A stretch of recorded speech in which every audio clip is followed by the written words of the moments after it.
এই উল্লাসই বলে দিচ্ছে কৃত্রিম ইটপাথর আর কোলাহলপূর্ণ ঢাকা শহরে বেড়ে ওঠা শিশু কিশোররা একদিনের জন্য হলেও মুক্ত বায়ুর ছোঁয়া পেয়ে আনন্দে আত্মহারা। ঢাকাস্থ মেহেন্দিগঞ্জ সমিতির বার্ষিক বনভোজন পরিণত হয় ওই এলাকার ৮ শতাধিক মানুষের মিলন মেলায়। বহুদিন পর পুরনো বন্ধু-বান্ধবদের সঙ্গ পেয়ে আনন্দে আত্মহারা হয়ে ওঠেন তারা। বাবা মার সাথে বনভোজনে অংশগ্রহণ করে শিশু কিশোররাও। দৌড়, মোরগ লড়াই, মোমবাতি জ্বালানো, চামিচ খেলাসহ নানাবিধ প্রতিযোগিতার মাধ্যমে সকাল থেকেই উৎসবমুখর হয়ে ওঠে বনভোজন স্থল আশুলিয়ার জিরাবর মমতা পল্লী। ছোটরা খেলেছেন, তাই বলে বড়রা থেমে থাকেননি।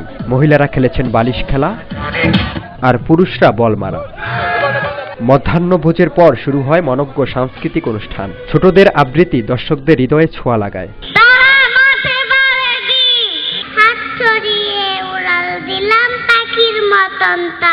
গান আর নৃত্যেও সবার দৃষ্টি কেড়ে নেয় তারা।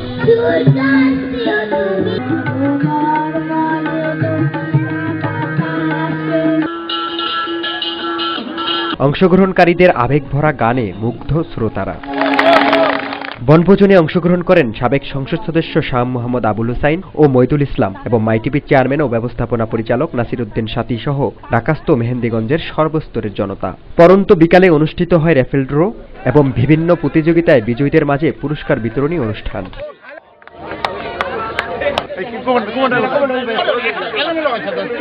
মেহেন্দিগঞ্জ সমিতির নবগঠিত 2013-14 কার্যকরী পরিষদকে সবার সামনে পরিচয় করিয়ে দেন নয়া দায়িত্বপ্রাপ্ত সভাপতি আব্দুল বারেক হাওলাদার।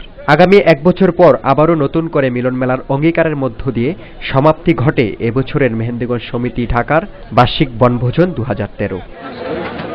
মিজান শাহজাহান, মাই টিভি, ঢাকা।